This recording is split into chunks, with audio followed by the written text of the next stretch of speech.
बिस्मिल्लाहिर्रहमानिर्रहीम। आज जिस रिसर्च आर्टिकल की हम समरी पेश करेंगे उस आर्टिकल का उन्वान है अकाउंटेबिलिटी इन पाकिस्तान इन एकेडमिक पर्सपेक्टिव। इस रिसर्च आर्टिकल के राइटर हैं Ejaz Ahmad.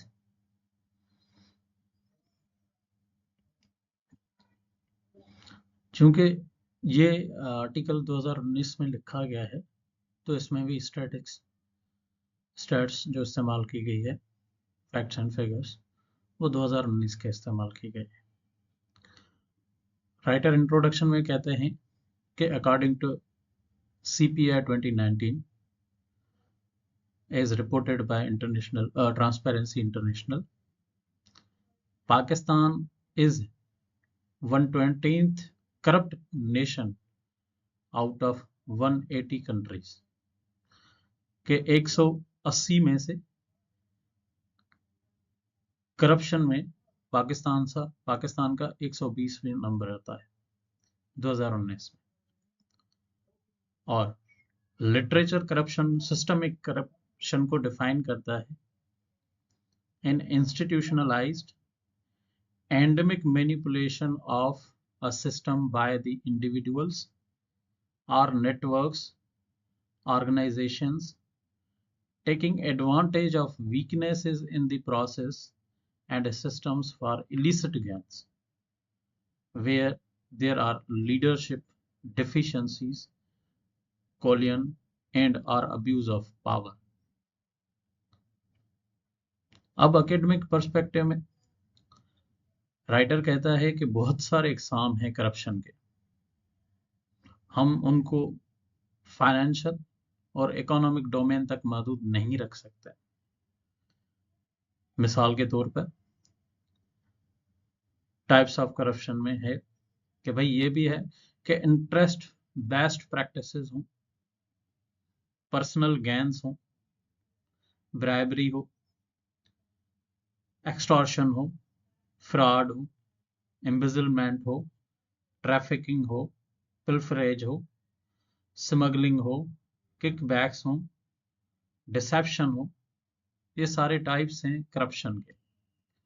Extravagant waste of public money, legitimate business dealings हो, मनी लॉन्ड्रिंग हो, फेवरेटिज्म हो, नेपोटिज्म हो, gaining power by manipulation or by using backdoor channels ho, and or exploiting the official or departmental status for personal gains. Breach of integrity is a broader definition of corruption. Deviant and non-compliant and immoral behavior is also one form of corruption. तो almost 20 exam corruption के literature में दिए गए जो writer बताता है। अब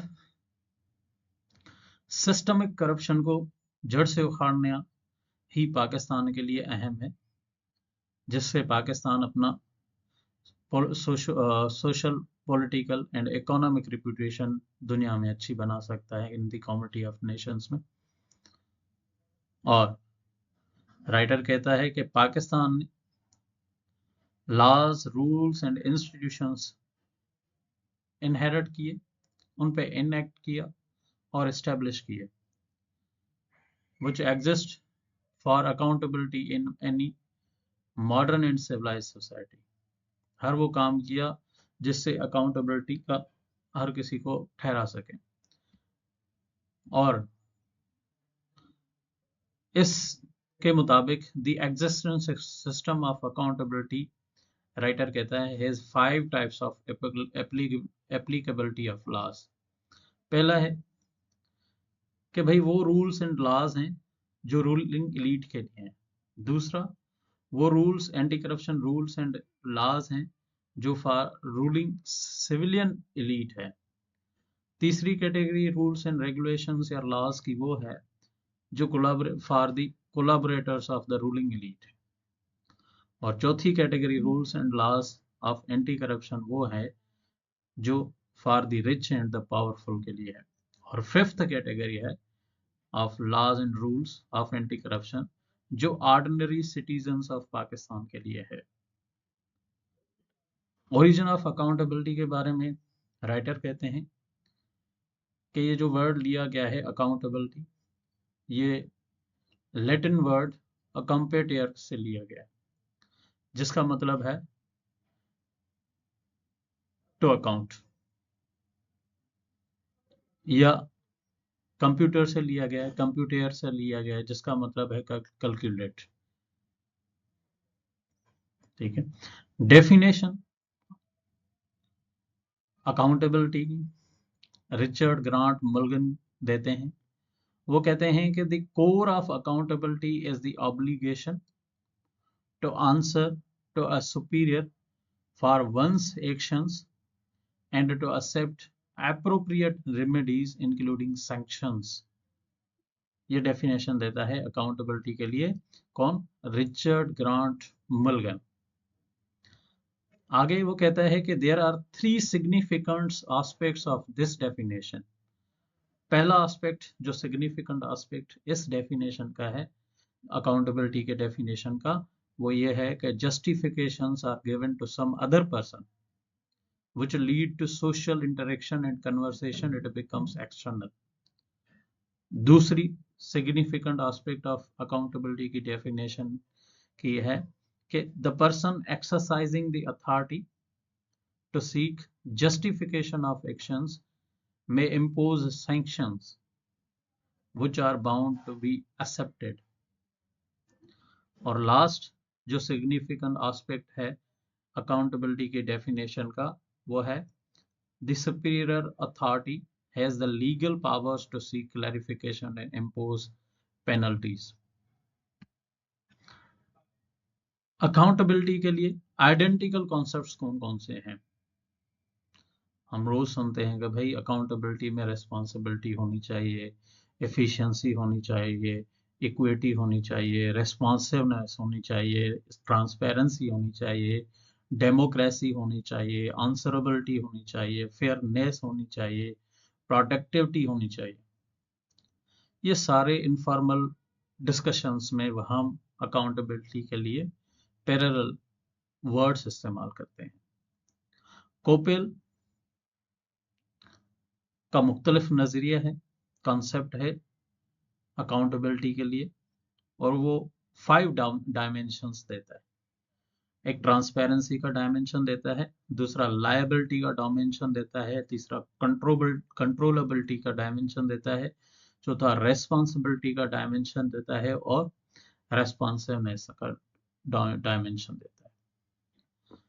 इस्लाम में भी अकाउंटेबिलिटी का कॉन्सेप्ट है, और कुरान में भी है कि then shall anyone who has done an atom's weight of good see it, and anyone who has done an atom's weight of evil shall see it। Quran की आयत 99 verse number 7 to 8।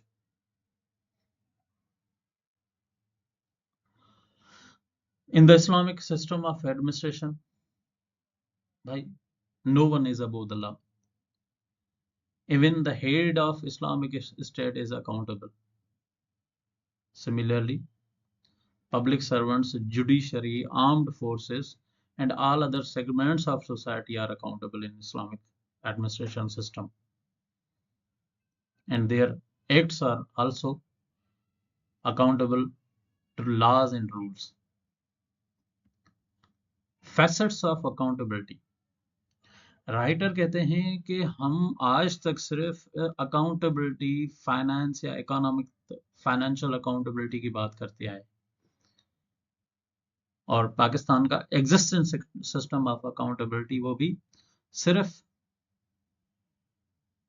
Financial aspect को तक महदूद है, मगर दूसरे जो facets of accountability हैं उनको डिसरिगार्ड करते हैं, जिनमें कॉर्पोरेट अकाउंटेबिलिटी आ जाती है, जिसके तहत by pursuing corporate accountability strategy, the whole organization, set up, department or group can be investigated and held responsible accordingly by the legal or administrative forum. दूसरा फैसेट है हायरार्किकल अकाउंटेबिलिटी, कि भाई boss भी accountable होना चाहिए तो पियन भी accountable होना चाहिए. Top from accountability process start ही करना चाहिए from the top and gradually travels down the ladder for initiating penal actions against those failing to justify their deeds. कि भाई टॉप टू बॉटम अकाउंटेबिलिटी होनी चाहिए, boss to peon. Collective accountability भी होनी चाहिए. ये थर्ड फैसेट ऑफ अकाउंटेबिलिटी है. All public organisations are a collection of individuals belonging to various ranks and file, chain of command होती है उनमें, which are assigned specific responsibilities and are also liable to follow the prescribed rules and regulations. They all are collectively accountable to the legal forums for identifying the issues concerning the performance of organization. चौथा facet है accountability का, वो है individual accountability, और इसको कहा जाता है कि ये इफेक्टिव अप्रोच है अकाउंटेबिलिटी की. ईच फॉर हिमसेल्फ अप्रोच है कि every individual member of the society is held proportionately accountable for his और हर इन्वॉल्वमेंट. विसल ब्लोइंग भी एक अकाउंटेबिलिटी का फैसेट है. इसके बारे में राइटर कहते हैं कि whistle blowing is the disclosure by the employees about alleged wrongdoing, unethical practices or acts, irregular legal or corrupt practices by the employers which may be considered is a violation of the law or is a blatant fraud or corruption. फिर whistle blowing में internal whistle blowing होती है. दूसरा type है external whistle blowing. Internal whistle blowing में writer कहते हैं कि it includes revealing alleged ethical और legal breaches to an authority within an organisation. मतलब कुछ भी ऑर्गेनाइजेशन के अंदर गलत चल रहा हो वो उसकी मालूमात जाके बॉस को दे, उसको कहा जाता है internal whistle blowing. External whistle blowing, इसके बारे में राइटर कहते हैं कि it includes to the it relates to the disclosure of misconduct to an authority outside an organisation. Accountability Pakistan में कि प्रिवेंशन ऑफ करप्शन एक्ट है एक 1947 का, प्रिवेंशन ऑफ करप्शन एक्ट 1947 है. दूसरा पाकिस्तान पीनल कोड 1860 है. तीसरा नेब ऑर्डिनेंस है 1999. जो एग्जिस्टिंग लॉज, ये 3 लॉज हैं. एक जो करप्शन पाकिस्तान में जो करप्शन को डील करते हैं वो 3 लॉज हैं. एक है प्रिवेंशन ऑफ करप्शन एक्ट 1947, दूसरा है पाकिस्तान पीनल कोड 1860, तीसरा है नेशनल अकाउंटेबिलिटी ऑर्डिनेंस 1999. और एंटी करप्शन अथॉरिटीज हैं 2, एक है नेब, दूसरी है FIA फेडरल लेवल पे. 4 एंटी करप्शन एजेंसीज एस्टेब्लिशमेंट्स हैं जो प्रोविंसेस में ऑपरेट करती हैं और उनको पावर दिया गया है कि वो इन्वेस्टिगेट करें cases of public sector corruption. इनके अलावा मींस नेब और फेडरल FIA जो फेडरल लेवल पे हैं और anti corruption 4 anti corruption establishments जो प्रोविंशियल लेवल पे हैं, उनके अलावा भी अथॉरिटीज और ऑफिसेस हैं जो करप्ट प्रैक्टिसेस को रोकने के लिए इस्तेमाल की जाती हैं.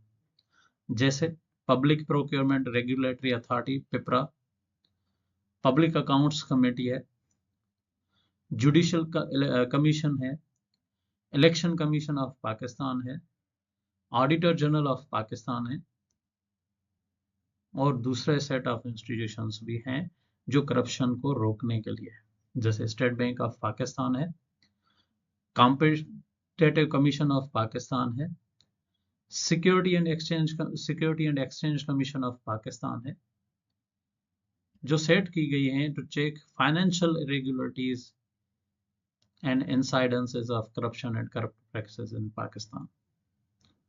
उसके अलावा भी पाकिस्तान में 12 मोतसिब ओबर्ट्समैन इंस्टीट्यूशंस हैं जो फेडरल और प्राउंशियल लेवल पे काम करती हैं, और इनका काम है to serve and protect citizens interest. अब राइटर देता है कि पॉसिबल वे फॉरवर्ड क्या है अगेंस्ट करप्ट प्रैक्टिसेस। पहली जो स्टेप देता है या पहली गाइडलाइन देता है वो है, there is a dire need to promote the culture of responsibility and answerability. कि भाई culture of responsibility and answerability promote करना चाहिए। दूसरा, जर्नली लोग बुरे नहीं होते, सिस्टम उनको मजबूर करता है कि वो करप्ट प्रैक्टिसेस में involve. Therefore to control systemic corruption the system needs to be fixed. System को ठीक करना चाहिए। तीसरी रिकमेंडेशन है कि there is a need to formulate a clear, simple, comprehensive and rational national accountability policy of Pakistan, founded on the core concept of accountability, जो होनी चाहिए कि everyone is responsible and answerable to justify his or her actions when called by the designated authority। चौथा है, the policy based on a robust theoretical foundation should be all encompassing and not be confined to financial facet of accountability only। हमारे यहाँ सिर्फ writer again पहले बता चुका है कि हम सिर्फ फाइनेंशियल अकाउंटेबिलिटी तक महदूद हैं, मगर दूसरे एस्पेक्ट्स भी इसमें इंक्लूड किए जाएंगे, जैसे सोशल हो, पॉलिटिकल हो, फाइनेंशियल हो, पर्सनल हो, मॉरल हो, ये सारे फैसेट्स उसमें इंक्लूड किए जाए। और policy should apply across the board without discrimination, segregation and exception, covering all segments of society, across the board accountability। पांचवा है, there should not be any self system of accountability।